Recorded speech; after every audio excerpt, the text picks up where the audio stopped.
Hello dear students, welcome to Saji tutorials. इस tutorial में हम क्लास 12 का जो लेसन है lost spring stories of stolen childhood को स्टडी करने चल रहे हैं। और तो चलिए अब ये वाली स्टोरी स्टार्ट करते हैं। अब इसी लॉस्ट स्प्रिंग जो उनकी बुक है उसी में की दूसरी कहानी है। सब रियल स्टोरीज़ हैं और ये जो आप क्वेश्चंस देख रहे हैं इन सब के आंसर आपको मिल जाएंगे वेबसाइट पर। मुकेश जोर देता है कि वो अपना मास्टर खुद बनना चाहता है, यानी उसके अंदर एक विल पावर है कि वो अपना खुद स्टार्ट करना चाहता है, कोई प्रोफेशन या कुछ ऐसा काम करना चाहता है जहाँ उसका कोई दूसरा मालिक ना हो, खुद ही हो। I will be A motor mechanic, मैं एक मोटर मैकेनिक बनूंगा, उसने अनाउंस किया, मतलब बताया मुझको। क्या तुम कार के बारे में कुछ जानते हो, मैंने पूछा। मैं कार के बारे में ड्राइव करना सीखूंगा, I will learn to drive a car. Looking straight into my, मेरी आंखों में साफ देखते हुए, यानी कम से कम इसमें कुछ कॉन्फिडेंस का लेवल हाई मुझे लगता है। His dream looms like, looms का मतलब यहाँ पर है कोई चीज़ आपके आसपास मंडराती रहती हो, पास आ सकती है तो लूम्स हो गया।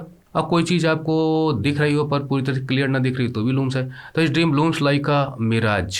देखिए लूम्स का तो मीनिंग मैंने बता दिया, लेकिन मिराज का मतलब होता है कि तृष्णा, मृग तृष्णा। मृग तृष्णा का मतलब होता है कि जैसे आपने साइंस में पढ़ा होगा कि हम गर्मी में जब लंबी रोड पे जाते हैं तो हमें लगता है जैसे रास्ते में पानी है, लेकिन जब जाते हैं वहाँ पानी नहीं मिलता, वो मृग तृष्णा है। यानी हम उस चाहत, उस अपनी इच्छा को, लगता है कि हमारी इच्छा पूरी हो रही है, हम उसके पीछे दौड़ते रहते हैं और कभी पूरी नहीं होती। एक झूठी आस, एक झूठी उम्मीद में हम रहते हैं। तो वो कहता है कि उसका जो राइटर हैं कहती हैं कि his dream looms like a mirage, उसका सपना उसके आसपास मंडराता रहता है एक मिराज के रूप में। शायद कभी सभी वो पूरा तो नहीं होगा पर उसके दिमाग ये चीज़ रहती है। अमरी the dust of street that fill is town, क्योंकि ये सपना लिए हुए ये बालक जहाँ रहता है वहाँ पे धूल उड़ रही, मतलब वो कहता है कि धूल उड़ती सड़कों के बीच में खड़ा बालक मुझसे इस तरह की बात कर रहा है। और फिरोजाबाद, ये इस प्लेस है आपका फिरोजाबाद, कि वो मोटर मैकेनिक बनना चाहता है, अपना मास्टर बनना चाहता है, लेकिन उसका सपना वो एक मृत तृष्णा की तरह उसके आसपास मंडराता रहता है, शायद पूरा ना हो। और फिरोजाबाद बैंगल्स के लिए मशहूर है और हर दूसरी फैमिली फिरोजाबाद में इंगेज्ड इन बैंगल मेकिंग, मतलब लगी हुई है बैंगल मेकिंग में। It is the centre of India's glass blowing industry. Glass blowing industry, glass blowing industry का मतलब होता है कि यहाँ पर ग्लास ब्लोइंग का मतलब ही है कि आप जो हॉट ग्लास है मेल्टिंग, उसमें आप फूक मारकर ब्लो करते हुए उसको शेप देते हो, स्फेरिकल ट्यूब का यूज़ करते हुए इस तरह से। तो वो समझ लीजिए इस प्रोफेशन में वहाँ पे लोग लगे हुए हैं और लोगों की पीढ़ियाँ बीत जा रही हैं उसमें, मतलब उनके बच्चे फिर उनके बच्चे, एक फैमिली प्रोफेशन जैसा। और फर्नेस के आसपास बैठे रहना, यानी भट्टियों के आसपास बैठे रहना, वेल्डिंग ग्लासेस को जोड़ जोड़ के बनाना, बैंगल्स बनाना, और महिलाएं अक्सर उसमें लगी रहती हैं। और ऐसा लगता है कि in the land it seems, और ऐसा लगता है कि ये बैंगल जो है ना, for all women in the land it seems, यानी दुनिया भर में जितनी औरतें हैं सारी बैंगल्स यहीं बनती हैं। Mukesh's family is among them, Mukesh यानी लड़के का नाम मुकेश, मुकेश का परिवार यहीं पे है, मतलब इनके बीच में रहता है। None of them know that it is illegal for children like him to work in the glass furnace. उन्हें पता नहीं होगा कि इस तरह से भट्टियों में बच्चों का काम करना इलीगल है, वो भी हाई टेम्परेचर तक वहाँ पे, इन डिंजी सेल्स। सेल्स उनकी कोठरी हो गई, जो कमरे हैं छोटे छोटे। डिंजी मतलब डार्क एंड डर्टी, जहाँ पे रोशनी नहीं आती पर्याप्त रूप से, क्योंकि गलियों में होंगे घर। विदाउट एयर, ना तो प्रॉपर लाइट है ना प्रॉपर एयर है। That the law if enforced, वो कहते हैं कि अगर कानून लागू किया जाए तो if enforced could get him and those 20,000 children out of the hot furnaces, तो उसको और उसके जैसे 20,000 बच्चे शायद वहाँ रहते हैं, ऐसा राइटर ने लिखा है, वो सब उन्हें हॉट फर्नेसेस से उन बच्चों को हटा लिया जाएगा जहाँ पर दिन भर वो लगे रहते हैं। स्लो का मतलब होता है यहाँ पे कि बहुत ही हार्ड वर्क आप कर रहे हो, चाहे वो बोरिंग हो चाहे नीरस हो, थका देने वाला, पर लगे हो आप। तो वहाँ रैक पिकिंग था, बाहर का काम था, यहाँ घर के अंदर काम है। तो डे लाइट आवर्स उसी डिंजी सेल्स में बिता देते हैं। और अक्सर क्या होता है कि ये बच्चे अपनी आँखों की चमक उसी में खो देते हैं, यानी उनकी आंखों की रोशनी पे फ़र्क पड़ता है। Mukesh eyes beam as he volunteers, और दूसरी तरफ उनकी जो उम्मीद जीवन में कुछ करने की, कुछ बनने की, वो भी इन्हीं डिंजी सेल्स में खो जाती है। मुकेश आइज बीम, बी मतलब एक प्रकार से आंखों में चमक आए, चमक, रोशनी, होप, सिग्नलिंग सम होप। तो उसकी आंखों में एक चमक दिखने को मिलती ही वॉलंटियर्स। वॉलंटियर मतलब जो अपने आप कोई काम आप कर रहे हो तो आप वॉलंटियर कर रहे हो, तो अपने आप खुद से उसे घर लेके जाता है वो अनीस जंग जी को, which he proudly says he is being rebuilt, और बड़े गर्व से कहता है कि उसे दोबारा बनाया जा रहा है, मतलब उसकी रिपेयरिंग वगैरह हो रही है। वी वॉक डाउन स्टिंकिंग, मतलब जहाँ पे गंध आ रही हो। We walk down stinking lanes, मतलब जहाँ पे यहाँ वहाँ है ना दुर्गंध आ रही हो। और चोक विद गार्बेज, जगह जगह जगह कचड़ों की वजह से वो सब फंसे हुए हैं। क्या सड़कें भटी हुई हैं। पास्ट होम्स दैट रिमेन हॉवल्स, और हम उन घरों के पास से गुजर रहे होते हैं जो हॉवल्स, हॉवल्स मतलब आप समझ सकते हो हट, लेकिन जो प्रॉपरली ना बनी हो, rough and fit, not fit for living, तो ऐसी ही बना दी गई झुग्गी झोपड़ियों के लिए आया।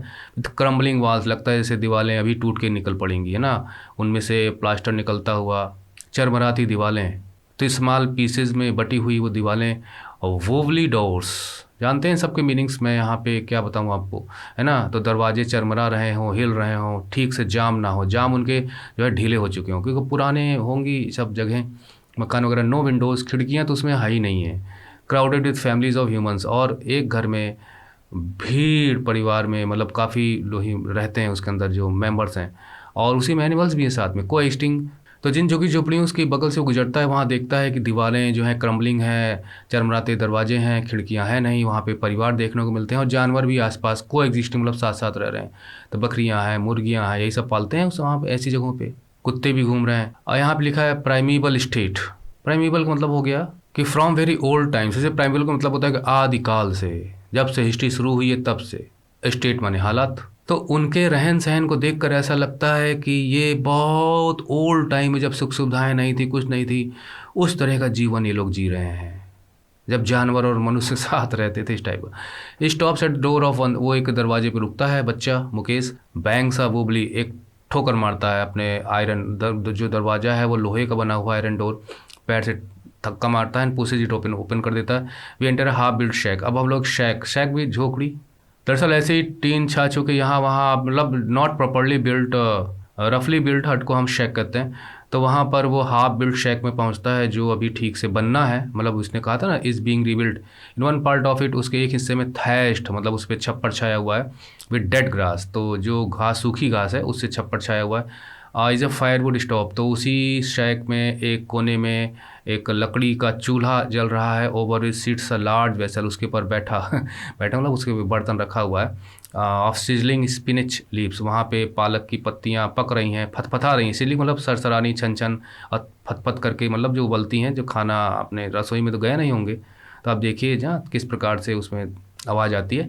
तो सिलिंग लीव्स जो है वो पत्तियाँ उसकी पालक की पक रही हैं। ऑन द ग्राउंड, ग्राउंड पर इन लार्ज एल्युमिनियम प्लेटर, तो वहाँ पे एल्युमिनियम के प्लेटर्स रखे हुए हैं, थाल रखे हुए हैं, परात वगैरह रखी हुई हैं, और उसमें और भी कटी हुई वेजिटेबल्स हैं।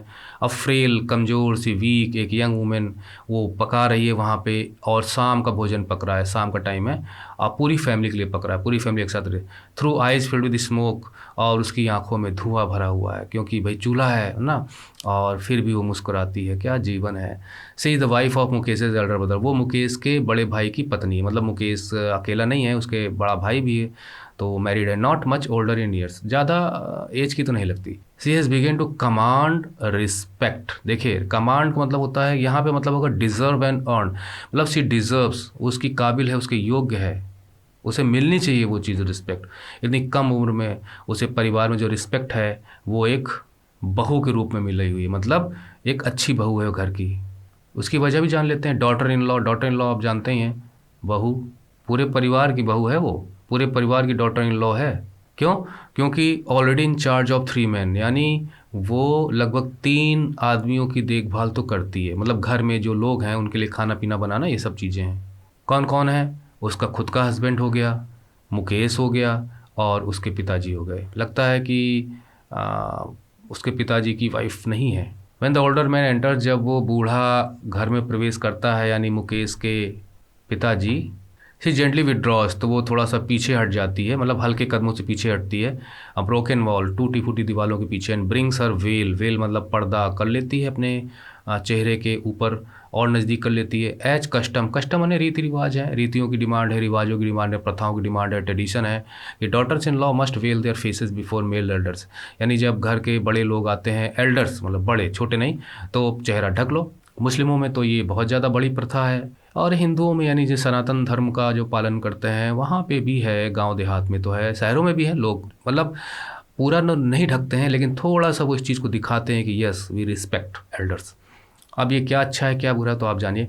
In this case the Elder is an इम्पोवरिस्ट, इम्पोवरिस्ट मतलब कंगाल, गरीब, एनर्जी नहीं है, पतला दुबला सा, जिसके पास कुछ नहीं है, हालात का सताया हुआ, शक्तिहीन। तो बेंगल मेकर है वो। Despite long years of hard work, कई कई कई मतलब सालों की मेहनत के बाद, पहले वो टेलर था और फिर वो बेंगल मेकर बन गया। He has failed to renovate a house, लेकिन वो अपने घर की मरम्मत नहीं करा पाया। Send us two sons of school, ना ही वो अपने दोनों बेटों को स्कूल भेज पाया, दोनों बेटों को ना, मुकेश और जो मुकेश का बड़ा भाई है। All he has manage to, मतलब वो जो कुछ भी कर पाया अपने जीवन में इतनी अथक प्रयासों के बाद, is teach them what he knows, कि वो उन्हें बस इतना सिखा पाया जो वो खुद जानता है ना। यानी ये तो टेलर था। एक और दूसरी बात, आर्ट ऑफ, यहाँ पे लिखा है ना, the art of making bangles, तो उसने अपने आगे की पीढ़ी को सिखा दिया। अब ये मुकेश है, मुकेश का बड़ा भाई है, वो अपने बच्चों को सिखाएंगे आगे चल के। ऐसे ही है, पीढ़ियाँ निकल नहीं पाती हैं, चक्र में फंस जाती हैं। It is his karma his destiny says Mukesh. ओ हो, मुकेश की ग्रैंड मदर है, लेकिन मुकेश की माँ हमको लगता है यहाँ नहीं है। ये तो इसका तो जिक्र आया नहीं था। अच्छा, 3 मैन की बात की गई थी ना, महिलाओं की तो बात ही नहीं की गई। मैंने जल्दी कंक्लूजन ड्रॉ कर लिया। भैया ये कर्मा आजकल बहुत यूज़ किया जाता है, यहाँ पे कर्म लिखा गया है, बहुत फेमस है। और दुनिया का सबसे ज़्यादा लाइफ लेसन देने वाला जो ग्रंथ है वो तो है भगवत गीता। उसमें इसकी बात की गई है कि do your bit as it is in your hand, but rewards of your bit lies in the hand of the almighty God, जिसे हम अलग अलग नाम से अल्लाह, खुदा, भगवान, रब कह के बुलाते हैं। और डेस्टिनी मतलब किस्मत, जहाँ ले जाए आपको। तो कहा भैया ये कर्म है इनका और डेस्टिनी है, किस्मत है। मुकेश की ग्रैंड मदर कहती है, सेज मुकेश ग्रैंड मदर कहती हैं, वो इज वॉच्ड ओवर, जिन्होंने अपनी आंखों के सामने अपने हस्बैंड की आंखों की रोशनी को जाते हुए देखा है। अभी द डस्ट फ्रॉम पॉलिशिंग, उसकी वजह है डस्ट, जो पॉलिशिंग की वजह से है क्लास ऑफ बेंगल। तो बेंगल को पॉलिश किया जाता है, उनको चमकाया जाता है, तो उसमें से धूल उड़ती है, धीरे धीरे आंखों में जाती है। कितना भी आप बचाइए अपने आप को। सीमेंट इंडस्ट्री में काम कर, मतलब जहाँ पे इस तरह की चीज़ें हैं, पाउडर रूपी चीज़ें निकलती हैं हवा में, वहाँ आप कितना भी अपना बचाव करिए, लेकिन कहाँ बच पाते हैं। तो यही चीज़ें इम्पोवरिश कर देती हैं आदमी को। अब वो यहाँ पे तर्क देती हैं, can a God given lineage, यानी जो ईश्वर ने जो हमारी पीढ़ी, हमारा जन्म, हमारा परिवार, हमारी जात तय कर दी है, क्या कभी कोई उसे तोड़ सकता है? एवर बी ब्रोकन, मतलब ईश्वर का किया धरा वही जाने। यानी ईश्वर ने जो हमें कुल दे दिया, वंश दे दिया, जो खानदान दे दिया, that is God given lineage. क्योंकि हमारी बर्थ जहाँ होता है वो तो दूसरे के हाथ में तो होता नहीं है। कोई गरीब घर में, कोई अमीर घर में, जिस घर में चला गया उस घर की पीढ़ियों का हिस्सा बन गया। तो जिस घराने में, मतलब गॉड गिवन घराने में अगर हमारा जन्म हो, कभी हम उसको तोड़ सकते हैं? उसके प्रोफेशन को तोड़ सकते हैं? उससे निकल सकते हैं आगे? नहीं। सी इम्प्लाइज, मतलब वो उस चीज़ को बताती है, समझाती है, और खुद भी वो समझ रही उस चीज़ को। इम्प्लाइज मतलब होता है कि when you are understanding and making others understand from the things. Born in the caste of bangle maker, आखिर हम लोग जो है जो चूड़ी बनाने वालों के ख़ानदान में, जात में पैदा हुए। जात हो गई, प्रोफेशन के हिसाब से बन जाती है। They have seen nothing but Bengal, उन्होंने जीवन में सिर्फ बेंगल ही बेंगल देखे हैं। पैदा हुए तो घर में बेंगल बनते देखा, बड़े हो गए तो बेंगल बनाना हमने शुरू किया और अपने बच्चों को सिखाना शुरू किया। In the house, in the yard, घरों में, है ना, घरों के आसपास जो आता है वहाँ पे, हर दूसरे घर में जाओ तो वहाँ बेंगल देखने को मिलती है, हर दूसरे यार्ड में बेंगल देखने को मिलती है। फिरोजाबाद के स्ट्रीट में बेंगल देखने को मिलती हैं। स्पाइरल्स, छल्ले हैं। आपने देखा होगा कि किस प्रकार से, जो अगर घर में कभी चूड़ी पहनाने वाला आया होगा तो देखा हो किस प्रकार से वो चूड़ियों के हार लिए घूमता रहता है। तो सनी गोल्ड अलग अलग रंग की हैं, है ना, पैडी ग्रीन है, रॉयल ब्लू है, पिंक, पर्पल एट्सेट्रा, और हर colour born out of the 7 colours. तो वो तो आप जानते हैं कि भाई 7 कलर से ही सारे कलर बनते हैं। लाइन द माउंट्स, ढेर लगा हुआ है mounts. Unkempt, not clean and tidy, ऐसे ही अनऑर्गेनाइज्ड वे में ले जाके जगह जगह ऐसे फेंक दिया गया है, और उनके जो पहाड़ बन गए हैं एक के ऊपर एक लादते हुए। और पाइल्ड, मतलब पाइल्ड माने इकट्ठा किए गए हैं एक के ऊपर एक करते हुए। और उसके बाद आगे दिया गया है कि 4 व्हील्ड हैंड कार्ट, तो हाथ से खींची जाने वाली 4 पहिए वाली ठेला आप समझ लीजिए, उस पे लदे हुए हैं। पुश्ड बाय यंग मैन, जिसको नौजवान लड़के घर के खींचते हैं। Along the narrow lens of the senti town, senti town मतलब इन सड़कों पर, इस सैंटी टाउन में लोग इनको लाद लाद कर ले जाते हैं, पहुंचाते हैं जहां पहुंचाना चाहते होंगे, जहां सप्लाई करनी होगी। सैंटी टाउन ये हो गया कि सैंटी बने गरीब की जो झोपड़ी है वो सैंटी टाउन हो गया। वहाँ पे झोपड़ियाँ इस तरह की लगी हुई हैं, झुग्गी झोपड़ियाँ, मढ़ाई डाल के बैठे हुए। एंड इन डार्क हटमेंट्स, वही तब तरह तरह के जो शब्द यूज हुए ना, बिल्कुल परेशान मत होइए। सब झोपड़ियाँ एक तो प्रॉपर बनी हुई हैं, और हटमेंट कहते हैं टेम्परेरी जो हट्स ऐसी बना दी गई हैं। होता है ना ऐसे खड़े किए पोल ऐसे ऐसे और ऊपर छा दिया, तो वो भी तो एक प्रकार से हटमेंट ही होगी। और नीचे चीज़ें रख दी। Next to lines of flames of flickering flickering flickering मतलब टिमटिमाता हुआ रोशनी ना, क्योंकि जो बत्ती होती है लालटेन वगैरह की, ऑयल लैम्प लिखा है तो ऑयल लैम्प का मतलब यहाँ पे हम लगाते हैं लालटेन या दिया या मोमबत्ती। तो उसकी फ्लिकरिंग फ्लेम्स में बॉयज़ बैठे हुए हैं, गर्ल्स बैठी हुई हैं अपने फादर के साथ, अपने मदर के साथ, और वही वेल्डिंग कर रहे हैं, कलर्ड ग्लासेस को जोड़ रहे हैं, सर्किल में कन्वर्ट कर रहे हैं। और उनकी आंखें, अब देखिए यहाँ पर सोचने वाली बात है कि their eyes are more adjusted to the dark than to the light outside. यानी उन्हें अपने घरों में अंधेरों में जहाँ पे प्रॉपर रोशनी नहीं है, ये 2005 में बुक आई थी ना, तब उन्होंने छापा है, तो सोचिए कि उस समय की बातें हैं। तो नहीं, अंधेरों में आंखें फाड़ फाड़ कर जब वो अपना काम कर रहे हैं, वो भी लालटेन और ऑयल लैम्प की उसमें, तो ऐसा लगता है जैसे बाहर की लाइट से ज़्यादा उनकी जो आंखें हैं वो एडजस्ट हैं अंधेरों में काम करने की। यानी बाहर की बजाय उन्हें घरों में अंधेरों में काम करने में ही उनकी आदत पड़ गई है। ये पता चलता है कि कितनी ख़राब परिस्थितियों में ये लोग इस वर्क को करते हैं। That is why they often and up losing. इसी वजह से है कि उनकी आई साइट, क्योंकि प्रॉपर रोशनी में काम नहीं करने से उनकी आंखों की रोशनी धीरे धीरे जाती रहती है, और फिर वो जब बड़े होते हैं तो उनकी आंखों की रोशनी नॉर्मल उसी उम्र के बच्चों से कम होती है। यह एक नाम और है सविता। भाई उनकी ग्रैंड मदर ने तो ज्ञान दे दिया अपना कि भाई किस्मत के भरोसे हैं, कौन तोड़ सकता है भगवान का किया। यंग गर्ल है, ड्रैब पिंक ड्रेस, उसने पिंक ड्रेस पहनी हुई है लेकिन ड्रैब है, मतलब वो कलर भी उड़ा हुआ है, और बगल में बैठी है एक एल्डरली वीमेन के साथ, कोई एक बुजुर्ग औरत है उसके साथ बैठी है। सोल्डरिंग पीसेस ऑफ ग्लासेस, वो भी हमें ग्लास जोड़ रहे हैं। As her hands move mechanically मतलब होता है अपने आप ऑटोमेटिकली आपके हाथ चलते रहते हैं, मशीन की तरह से आदत पड़ जाती है ना। टोंग्स ऑफ मशीन, तो मशीन के जो टोंग्स माने चिमटा होता है, तो भाई मशीन के चिमटे में हाथ उठाकर उसे जोड़ें, तो वैसे ही अपने आप ये जोड़ते रहते हैं। I wonder if she knows the sanctity of the bangles.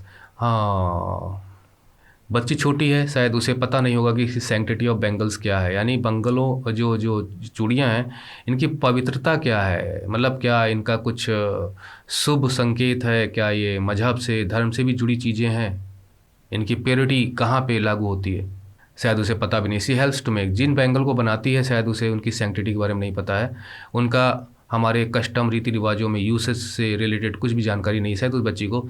It symbolises, मतलब ये प्रतीक है इंडियन वुमेन सुहाग। हाँ सही बात है, सुहाग, सुहाग का मतलब यह है कि भाई जिसका पति है, पति जीवित है, तो वो चूड़ियाँ पहनती हैं। अब ये रस्म रिवाज है, तो सुहाग की निशानी है चूड़ियाँ, हर शादीशुदा औरत चूड़ियाँ पहनती है, चाहे मुस्लिम हो चाहे हिंदूज हों। ऑस्पिससनेस मतलब शुभ सगुन, शादी में चूड़ियाँ सुहाग की निशानी होती हैं और औरत को शादी में पहनाई जाती हैं। This is the sanctity of the bangles. It will dawn on her suddenly, dawn on her, dawn on एक फ्रेज है, मतलब आपको किसी चीज़ का अचानक ज्ञान हो, मतलब you come to realise and have knowledge of something. तो इसे जानकारी तब होगी, अचानक होगी, वन डे एक दिन होगी, when her head is draped, draped माने कवर कर देना, ढक देना, विद द रेड बेल, वो भी लाल रंग की साड़ी के घूंघट से यानी कि जब उसकी मैरिज होगी। हर हैंड्स डाइड, जब उसके हाथों में रंगी जाएगी मेहंदी, हिना हिना हिना मेहंदी लगेगी, और लाल चूड़ियाँ जब पहनाई जाएंगी, into rolled into her wrist, she will then become a bride, तब वो दुल्हन बन जाएगी। ये लड़की की किस्मत है। तो यहाँ पर ये चीज़ एक्सप्लेन की गई है कि बैंगल्स तो हम पढ़ रहे हैं लेकिन इसका हमारे रस्म रिवाज से भी मतलब है, और ये ऑस्पिसस होती हैं दुल्हन के लिए। Like the old women beside her who, उस औरत की तरह जो उसके बगल में बैठी है और कई साल पहले वो दुल्हन बन चुकी थी, मैनी ईयर्स एगो, है ना, यहाँ पे लिखा है। सी स्टिल हैज़ बैंगल्स, चूड़ियाँ भी उसके हाथ में, इसका मतलब उसका सुहाग जीवित है, हस्बैंड जीवित है। बट नो लाइट, लेकिन आंखों में रोशनी गायब है। मतलब शादी एक अच्छा अवसर होता है, शादी खुशी का मौका होता है, और शादीशुदा स्त्री, उसका सुहाग जीवित है, उसने चूड़ियाँ पहनी हुई, लेकिन आँखों से रोशनी गायब है। यानी आदमी जीवन में पेट भरने के चक्कर में, अपनी कुछ ज़रूरतों को पूरा करने के चक्कर में पूरी अपनी जीवन की खुशियाँ गायब हो जाती हैं, स्माइल गायब हो जाती है। एक वक्त से भर खाना भी नहीं खाया, ओफो। अपनी ज़िंदगी में शादी हो गई तो क्या हुआ, एक भर मतलब पेट भर, शेर भर का मतलब ये है कि पेट भर खाना एक वक्त का भी नहीं खाया। She says in a voice drained of Joy, अब वो जो उसकी आवाज़ में ड्रेन्ड ऑफ जॉय, कोई भी आनंद नहीं है, कोई मस्ती नहीं है, कोई मौज नहीं है, कोई खुशी नहीं है। Unhappily very sadly she says so, she has not enjoyed even one full meal in her entire, पूरी, अच्छा वो बचपन से लेके, गरीब घर से थी, गरीब घर में आई, ज़िंदगी में इंटायर लाइफ टाइम, इंटायर मतलब होल, पूरे जीवन भर फुल मील, भर पेट तो कभी भोजन नहीं मिला। ओ यारों, आप लोग बच्चे हो बड़े हो तो कम से कम ज़रूरतमंदों की मदद ज़रूर करिएगा। और अगर खुद प्रोफेशन स्टार्ट करते हैं तो यहाँ से लोगों को अपने एम्प्लॉयमेंट ज़रूर दी। That is what she has reaped. Reaped मतलब उसने, जैसे फसल है, फसल को काटते हो उसी प्रकार से फसल की कटाई रीपिंग होती है। पर यहाँ पे रीप का मतलब है कि that is what you have earned in your life. यही मिला है, यही हासिल किया है, रीप किया है। जैसा बोओगे वैसा रीप करोगे, वही वाली कहानी है। वैसे तो कहा जाए जैसी करनी वैसी भरनी, लेकिन यहाँ पे है जैसा परिवार वैसा व्यवहार। तो what she has received and earned as a result being born in a family and then married to a family. Her husband, उसका जो पति है, एन ओल्ड मैन, वो बूढ़ा हो चुका है, अ फ्लोइंग बियर्ड, उसकी दाढ़ी बढ़ी हुई है। I know nothing except bangles, मुझे बेंगल्स के सिवा कुछ नहीं आता। अरे फिरोजाबाद है तो मुस्लिम्स घराने वहाँ ज़्यादा रहते हैं और मुस्लिम्स ही ज़्यादा इस प्रोफेशन में लगे हुए हैं। All I have one is make a house for the family to live in. मैंने सिर्फ एक काम किया है कि अपने परिवार के लिए एक घर बना दिया है। अच्छा, तो मकान बनाया उसने कम से कम। हियरिंग हिम, उसको सुनकर वन वंडर्स, कोई सोचने लगता है। वंडर्स मतलब होता है कि वो ये सोचने लगता है, if he has achieved what many have failed in their life time. उसके बोलने का तरीका ऐसा था कि मैंने जीवन भर और तो कुछ नहीं कर पाया, लेकिन एक घर बना दिया। ऐसा लगता है जैसे बहुत अच्छा घर बना दिया। तो यहाँ पे भी एक सटायर है, एक यहाँ पे व्यंग है कि उसको सुनकर ऐसा लगता है कि शायद कई लोग उस घर को बनाने में फेल रहे, नहीं कर पाए अपने जीवन भर अपने परिवार के लिए, और उसने बना दिया। और कैसा घर बनाया होगा आप जान सकते हैं। He has a roof over his head, कम से कम उसके सिर पर छत तो है। The cry of not having मतलब पैसा नहीं है, इस चीज़ का रोना धोना या इस चीज़ के लिए चिल्लाना, शिकायत करना कि हमारे पास तो कुछ पैसा है ही नहीं कि हम कोई और बिजनेस स्टार्ट कर सकें बैंगल्स के अलावा। एक्सेप्ट ना, यहाँ लिखा है बैंगल्स के अलावा। ये घर घर की कहानी है। कहते हैं कि क्या करें, इसी प्रोफेशन में लगना। हमारे पास इतना पैसा नहीं कि हम कुछ और कर सकें, और ना हमारे पास इतना पैसा है कि हम पर्याप्त भोजन का ही अरेंजमेंट कर सकें। तो रिंग्स इन का मतलब है कि हर घर में घंटी बजती है। हर घर में घंटी बजने का मतलब हर घर में आवाज़ें उठती हैं, इस तरह की बातें होती हैं। क्या करें, ईश्वर ने दिया ही नहीं है उतना, यही बैंगल्स बनाओ। द यंग मैन इको, अब जो जो घर के जो नौजवान लोग हैं, इको का मतलब होता है कि उसी चीज़ को दोहराते हैं, रिपीट करते हैं। यंग मैन मतलब यहाँ पे घर के जो बच्चे होंगे इनके लिए है। The lament of the elders, तो जो लेमेंट माने होता है विलाप करना, रोना धोना, लेकिन यहाँ लेमेंट का मतलब होता है कि अपने हालात में ना, को दुख से अपने हालात पर इस तरह की बातें करना, और लेमेंट हो गया। तो छोटे लोग भी यही कहते हैं, हाँ भैया ऐसे ही हालात हैं, इसी में लगे रहो, जीवन बिता दो। Little has moved with time, समय के साथ साथ बहुत कम बदला है। जो पहले था वही आज भी फिरोजाबाद में है। ऐसा लगता है कि फिरोजाबाद में समय के साथ बहुत कुछ नहीं बदला। ईयर्स ऑफ माइंड नमिंग, नम माने सुन्न कर देना है ना, उसमें वो जान नहीं रहती। जो एरिया आपका सुन्न हो जाता है ना, पता चलता है वहाँ पे कुछ है ही नहीं है, मूवमेंट नहीं होता। दिमाग को सुन्न कर देने वाला, टॉयल मतलब आप जानते हैं कठिन परिश्रम, हार्ड वर्क। वर्षों की सालों की कड़ी मेहनत की वजह से जो कि माइंड नंबिंग है, मतलब आपको बराबर फोकस करना है बैंगल बनाने में, तो आपका नॉर्मल जो दिमाग है और सब चीज़ों से तो हट जाता है। तो दिमाग को सुन्न कर देने वाला काम have killed all initiative. Initiative का मतलब कुछ नई शुरुआत, नई पहल करने का बचता ही नहीं है। इसी पूरा का पूरा बैंगल बनाना ही हमारा पूरा का पूरा मेहनत इसी में लग जाती है। And the ability to dream, और सपना देखने का तो सोच ही नहीं सकते। तो माइंड नंबिंग टॉयल का मतलब है कि इतना ज़्यादा कठिन परिश्रम करना पड़ता है, इतना हार्ड वर्क करना पड़ता है कि कुछ और सोचने का, कि कुछ और करें और कुछ और पहल करें, कुछ और इनिशिएटिव लें, इसका टाइम ही नहीं रहता, दिमाग में आती नहीं बातें। दरअसल कंफर्ट जोन में है, कम से कम कुछ तो मिल रहा है, इससे निकलें और हालत और ख़राब हो जाए, तो इनिशिएटिव तो भैया सब लोग नहीं ले पाते। Why not organise yourself into cooperative. तो मैंने कहा तुम लोग एक कोऑपरेटिव क्यों नहीं बनाते हो। कोऑपरेटिव मतलब सहकारिता, जहाँ पे 4 लोग मिलें और अपना कुछ कंट्रीब्यूट करें और बिजनेस स्टार्ट करें, इस तरह की बातें। IS का group of young man who have fallen into the vicious.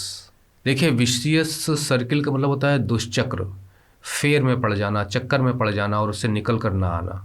यानी आप बैंगल बना रहे हो, गरीब हो, आपके आगे आने वाली पीढ़ी बैंगल बना रही है, गरीब बनी हुई है, आगे आने वाली पीढ़ी भी है, क्योंकि आप उस चक्र से निकल नहीं पा रहे हो, तो आप विशियस सर्किल ऑफ पॉवर्टी में फंस जाते हो।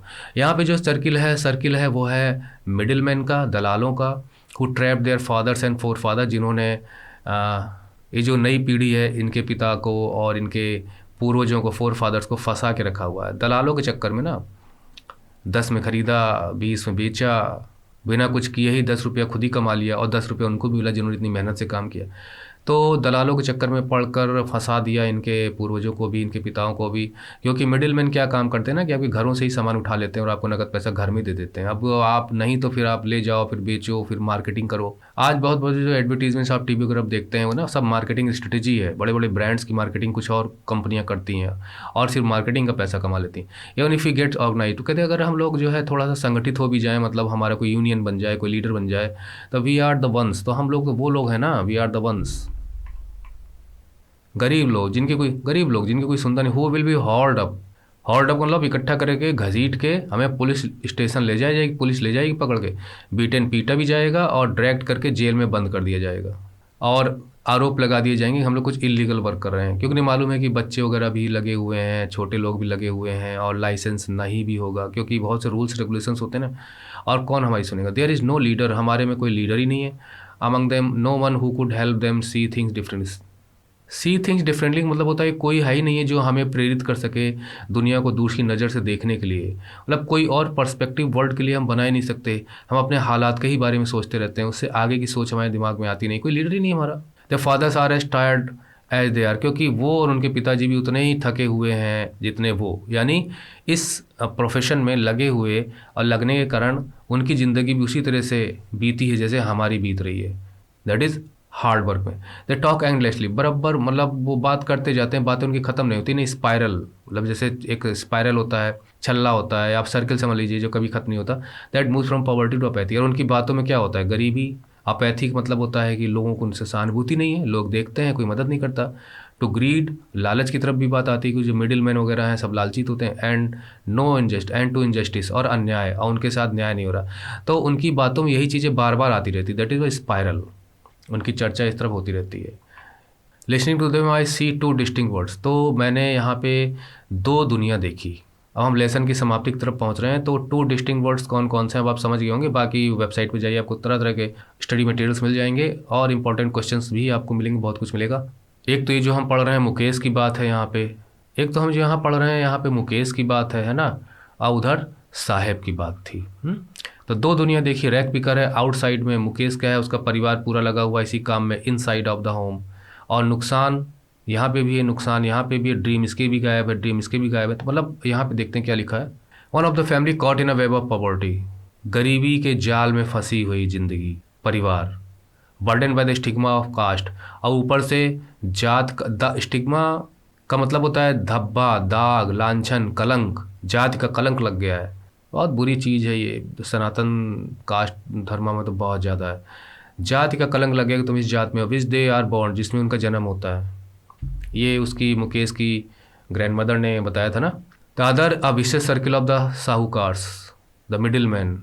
और दूसरा जो है जीवन को, इन लोगों का जीवन जो बीतता है वो मिडिल मैन के चक्कर में बीतता है। विशेष सर्किल में फंसे होते हैं, साहूकार हैं, मिडिल मैन। साहूकार जो पैसा ब्याज पे उधार देते हैं, और इतना ज़्यादा ब्याज लेते हैं कि बेचारा वो जो है फंस जाता है उनके चक्कर में। और पुलिस मैन भी ना बेईमान तो होते हैं कुछ, और जो लॉ के जो रखवाले हैं पुलिस मैन, इनकी बात कीजिए। ब्यूरोक्रेट्स हैं जो क्लर्क हैं और ऑफिस में काम करते हैं, और चले जाओ तो बिना घूस के कोई काम नहीं करना। और पॉलिटिशियंस भी झूठे झूठे वादे करते रहते हैं। तो इन सब की बातें यहाँ की। Together they have impose the baggage of the child. देखिए यहाँ पे जो दो वर्ल्ड है ना, दोनों वर्ल्ड में जो देख रहे हैं वो कि चीज़ें कुछ कॉमन है, और दोनों चीज़ें मिलके मतलब स्टिग्मा ऑफ कास्ट हो गया और जो पॉवर्टी है और ये जो है विशेष सर्किल ऑफ दीज पीपल। तो इम्पोज मैंने लाद देना, थोप देना। बैगेज मतलब समझ लीजिए कि जो है लोड ऑन द चाइल्ड, सारा बोझ बच्चों पे आके गिरता है जो उसे उतार नहीं सकते। कैन नॉट पुट डाउन मतलब उतार नहीं सकते का मतलब ये है कि भाई जिम्मेदारी उठानी पड़ेगी, रैक पिकिंग के लिए जाना ही पड़ेगा, बैंगल में हमें लगना ही पड़ेगा, क्योंकि परिवार की अर्निंग होती है उसमें। ये पार्टनर्स है ना, हमने पढ़ा था बीच में। बिफोर ही इज़ अवेयर, इससे पहले कि वो कुछ समझदार बने, he accept it as natural as is father. समझदार बने, सोचे कि भाई मुझे काम नहीं करना, मुझे दूसरा काम करना है। जैसे मुकेश कहता है कि मुझे मोटर मैकेनिक बनना है, तो वो समझ आने से पहले ही वो इसे नेचुरली एक्सेप्ट कर लेता है बालक की, यही करना पड़ेगा। मेरे पिताजी ने यही किया था, मुझे भी यही करना पड़ेगा, है ना। फल के ठेला मेरे पिताजी लगाते हैं तो मैं उनके साथ जाऊँगा, आगे चल के मुझे भी ठेला लगाना है फल का। एक एग्जाम्पल दे रहा हूँ। To do anything else would mean to dare, क्योंकि अगर हम कुछ और करना चाहें, ये एक डेयर की तरह होगा। डेयर का मतलब होता है कि चैलेंज, रैक पिकिंग से बाहर निकलना चैलेंज, बेंगल की इंडस्ट्री से बाहर निकलना चैलेंज, मतलब होगा जो लाइन जो परिपाटी चली है इसको तोड़ना, जो कि आसान काम नहीं है, बड़ी हिम्मत का काम है, साहस का काम है, और परिवार वाले शायद उसका विरोध भी करेंगे, तो ये डेयर से कम नहीं है। And daring is not part of this growing of oh. और ये जो डेयरिंग है ना, यानी कि जो परिवार की और परंपरा से आप बाहर निकल कुछ और करना चाहते हो, is not part of the his growing up. ये उस बच्चे की ग्रोइंग अप का पालन पोषण का हिस्सा है ही नहीं है, क्योंकि उसकी ग्रोइंग अप, उसका पालन पोषण, उसका घर में जो वो बड़ा होता है धीरे धीरे, तो वो जिस परिस्थिति में बड़ा होता है उसमें डेयरिंग के लिए कोई गुंजाइश नहीं है। एक दिन रैक पिकिंग के लिए नहीं जाएगा तो घर वाले ज़रूर डांटेंगे। When I sense a flash, flash का मतलब होता है चमक, ऑफ इट इन मुकेश। और जो शुरू में कहता है ना मुझे मोटर मैकेनिक बनना है, जबकि परिवार बैंगल बनाने में लगा हुआ है, तो जब मैं मुकेश में ये चमक देखता हूँ, एक होप, सेंस ऑफ होप देखता हूँ, आशा की किरण देखता हूँ, तो मुझे बहुत खुशी होती है। अनीश जंग जी कहती हैं कम से कम ये तो कुछ डेयरिंग कर रहा है, ये तो कुछ बाहर निकल के आ रहा है, कुछ और करना चाहता है। I want to be motor mechanic जब वो कहता है, वो रिपीट करता है इस चीज़ को कई बार। He will go to a garage and learn. वो गैराज में जाएगा किसी और वहाँ सीखेगा, but the garage is a long way from his home. लेकिन घर से कितना दूर है ना। लेकिन जब उसे ये चीज़ का एहसास दिलाया जाता है कि घर से काफ़ी दूर है, तो कहता है मैं चल के जाऊँगा। वो जोड़ देता है मैं जाऊँगा, सीखूँगा। Do you also dream of flying a plane? तो अब जैसे देखिए ग्लिबली वर्ड हमने शुरू में यूज़ किया था ना, अब यहाँ पे भी हम यही कह सकते हैं कि अनीश जंग जी ऐसी पूछ लेती हैं, क्योंकि देखिए वो तो तलाशना चाहती है ना कि लोगों के मन में क्या है। Do also dream of flying a plane? तुम मोटर मैकेनिक बनना चाहते हो, प्लेन उड़ाने की भी कभी सोचिए? ही सडनली साइलेंट, वो चुप हो जाता है कुछ देर के लिए। No, he says staring at the ground. वो नीचे ज़मीन को घूरते हुए, आंखें नीची कब होती हैं? जब आप कहीं ना कहीं अपने आप को कम पाते हो। इन इज स्मॉल ममर, वो मरमर करते हुए, मतलब ऐसे ही बड़बड़ाते हुए। देयर इज एम्बेरसमेंट, एम्बेरसमेंट मतलब होता है पसोपेश की स्थिति, शर्मिंदगी और ना कर पाने का पछतावा, कुछ भी मतलब एम्बेरसमेंट में। That has not yet turned into regret. ओहो, अच्छी लाइन है कि embarrassment that has not turned into regret. इसका अलग से एक्सप्लेनेशन ज़रूर हम कुछ मतलब यहाँ से उठाएंगे कुछ लाइनों को, इनमें से भी लाइनें रहेंगी जिनका हम एक्सप्लेनेशन आपको अलग से ज़रूर देंगे। तो कुछ ऐसा बड़बड़ाता है जिसमें एम्बेरसमेंट है लेकिन पछतावा नहीं है कि मैं प्लेन नहीं उड़ा पाऊंगा। तो प्लेन नहीं उड़ा पाने का ये है कि मैं उस काबिल ही नहीं हूँ, अभी तो मोटर मैकेनिक बनना है। तो एक एम्बेरसमेंट तो है, लेकिन रिग्रेट इसलिए नहीं है कि कॉन्फिडेंस है, हो सकता है आगे चल के कर सकें, क्योंकि यहाँ पे इसने नो कहा है ना, इसलिए। तो where you are not able then you are embarrassed and you must regret that you don't know. तो यहाँ पे कोई रिग्रेट नहीं है। ही इज़ कंटेंट, उसे उसे मतलब वो संतुष्ट है टू ड्रीम ऑफ कार्स, वो कार्स से के ख्वाब से ही संतुष्ट है। That he sees hurtling, hurtling मतलब बहुत तेज़ी से गुजरती हुई जो कारें उसके आसपास से जा रही हैं, तड़ तड़ करते हुए, है ना, मूविंग वेरी फास्ट कारें। तो that he sees hurtling down the streets, जिन्हें वो स्ट्रीट्स में दौड़ते हुए देखता है। Few aeroplanes fly over Firozabad, बहुत कम एरोप्लेन्स है जो फिरोजाबाद के ऊपर उड़ते हैं। अब यहाँ एरोप्लेन्स क्यों लिखे गए हैं कुछ समझ नहीं आता। शायद यहाँ पर एक इंस्पिरेशन, एक प्रेरणा देने के लिए कि बेटा कार तो ठीक है, एरोप्लेन भी किसी दिन तुम चलाओगे, ईश्वर से मेरी प्रार्थना है। शायद ही कह रही हूँ अनीश जंग, अल्लाह से, खुदा से मेरी दुआ है। तो अब बाकी जो आप देख रहे हैं सब कुछ आपको, ये तो टेक्स्ट के तो आंसर्स आपको जगह जगह मिल जाएंगे, लेकिन हम जो स्टडी मटेरियल आपको देंगे वो एक्स्ट्रा होगा। यहाँ पे जो सोच के हमने सोचा कि भाई ये चीज़ें देनी चाहिए, तो जाइए आप स्टडी करिए, लिंक आपको वीडियो डिस्क्रिप्शन में मिल जाएगा। और आपको ट्यूटोरियल अच्छा लगा हो, क्योंकि मजबूरी है, हमें बहुत छोटे में एक्सप्लेन करना पड़ता है, फिर भी हमने ध्यान रखा है कि इसको इस ढंग से एक्सप्लेन करें कि थोड़ा सा आपको हेल्प करे। और एक बार आप इसको देख लेंगे, समझ लेंगे, तो कोई भी क्वेश्चन का आंसर आप बहुत आसानी से दे पाएंगे। मैं अजीत सर इस ट्यूटोरियल को ख़त्म करता हूँ। Thanks for watching, take care and study well.